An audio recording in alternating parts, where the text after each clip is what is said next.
Something a bit of a vicious cycle. The Nigerian government saved about 11 billion naira in the first quarter of the year from lower oil prices, which tempered petrol prices at the pump stations in the country. But now oil prices are heading back to $50 a barrel, and the government now has to pay subsidies on petrol prices. Let's get a better sense of this. Two oil prices versus petrol prices.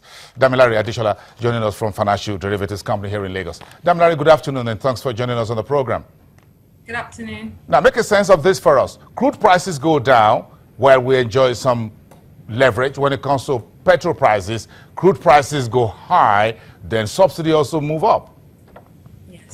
So what it is really is because so in the last couple of months, oil prices have increased by about 20%, and so that has increased the cost of import refined crude. So that has increased the cost for importers, that's oil marketers and the NNPC. And so because of that increased cost, there are two choices: either that they push that to the customers in forms of higher fuel pump price, or the government bears the brunt. So the government has decided to bear the brunt by increasing their subsidies. So subsidies have increased per litre, and so that's really what has happened. The oil prices have come up, so also as to maintain the current 86.50 naira per litre, the government has decided to increase their subsidies. So technically speaking, petrol subsidies will remain in Nigeria for the foreseeable future if we go on this template. Well, I guess because first of all, in the 2016 budget, there was no accommodation for subsidies. But currently, we're not operating on a budget, so I guess the government is just including it as a recurrent expenditure, and maybe by the time the budget is released, we might be able to see if they have included subsidies as part of it, because they mentioned before that they were going to remove it. So they're not really clear about that with us, but currently they are still paying for it. But we don't know about the future, about what they're likely to do. Okay, you folks who are analysts, keep an eye on that for us. We'll get back to you in the next couple of days. Give us a sense of it as we move further. Damilare, thank you very much for joining us from Financial Derivatives Company here in Lagos. We move to another market. This time, the fixed income FMDQ OTC Mass Securities Exchange has been in session, and you can see today's market is the first trading day in the new week. Ekele Onoha from Diamond Bank is a fixed income trader joining us on the telephone. Ekele, thank you very much for your time. We appreciate that.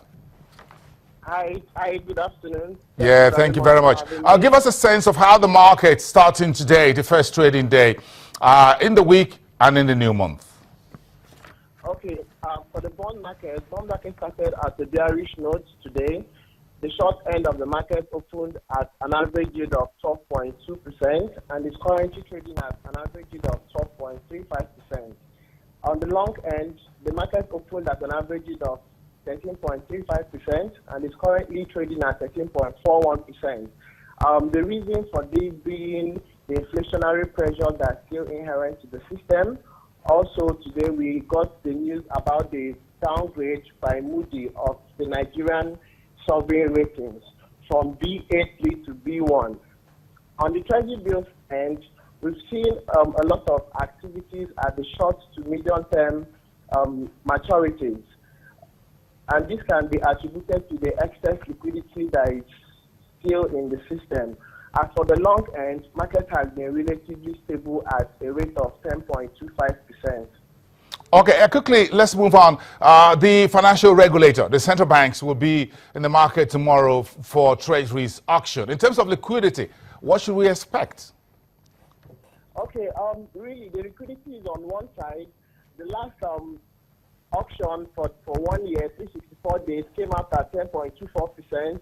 182 days came out at 8.99%, and the 91 days came out at 7.88%. We actually expect an increase in yield for all these, considering the inflationary pressures that are still very much staring at our face. Inflationary pressure, but we haven't seen yields around 14%. So what's the short-term outlook for the market?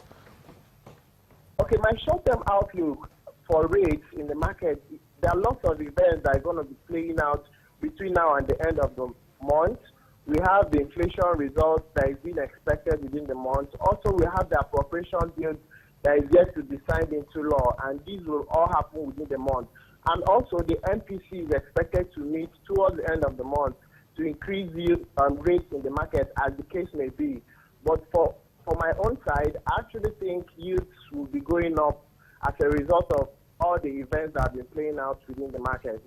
Yes, Ekele, looks like a very busy month for you and the rest of us in the marketplace. Thank you very much. Enjoy your lunch from Diamond Bank's fixed income trader, Ekele Onoha. That's a wrap for today's program. We thank you for watching, everyone, wherever you are on the planet. This is Nigeria's news leader, Channels Television. Bye for now.